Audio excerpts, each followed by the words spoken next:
top after that day? Yeah, I reckon it was a pretty successful day for us. I think, as a bowling group, we kind of did our jobs, and we're pretty patient in periods, and to have them won 60 for 4 at the end of day one, I think is pretty satisfying. And happy that the ball seemed to swing for you all day.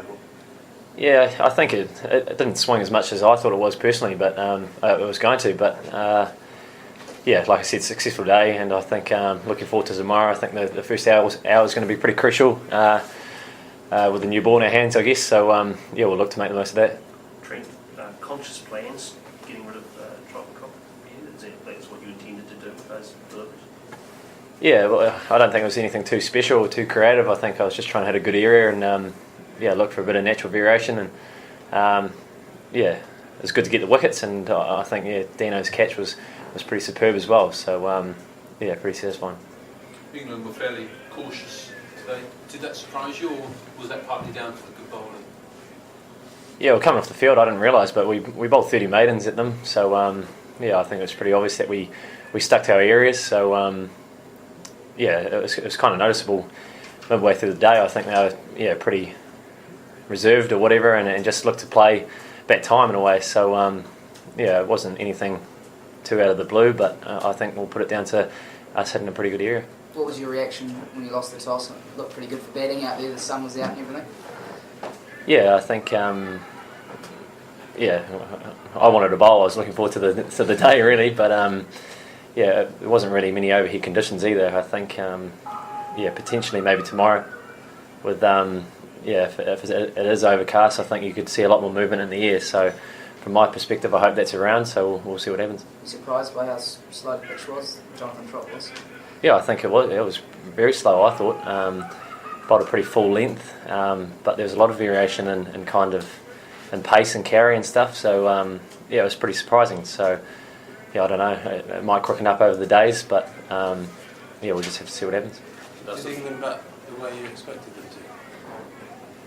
Yeah, like I said before, they came out and looked to be pretty patient with their plans and looked to outlast us, I think. So I don't know whether that's because we bowled pretty good areas and didn't give them too much to hit, but they didn't really look to dominate us in a way. So and is that why did you expect them to try and dominate you? Is what I mean? Oh, they're good batsmen, and I expect them to respect good balls. So I guess we made them respect a lot more good balls than they should have, I guess. So Trent, it's the third time this year you've got Alistair Cook out in Test matches.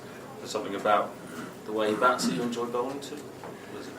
No, not necessarily. I said before the match I enjoyed bowling a left-handed batsman, and I don't know whether that's because I line myself out well with him or have a pretty clear game plan against him. But it's nice to have Alistair Cook, his scalp 3 times over the last however many weeks. But like I said, just enjoy left-handed batsman, and it's good to have him. You're not calling him your bunny, you just said. No, I definitely won't do that now. Did you have a discussion about which end you prefer to take the ball from, given the slope and everything here?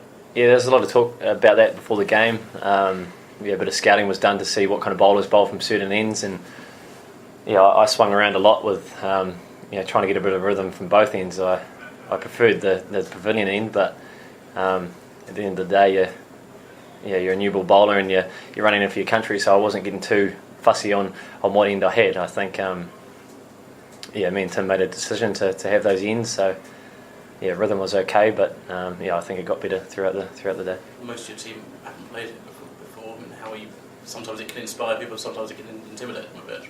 Yeah, I don't think that you can't get much more motivation than playing out there. So the whole group, we're really excited about today and the next couple of days. So to get here and to experience what we have was pretty exciting. Trent, that Trot dismissal, did that ball actually swing the other way as well, or did it just land across it? I'm going to sit here and say that it did, but no one's really backed me up on that call yet. So if anyone can help, that'd be good. But those variations, is that something you're really consciously working on these days?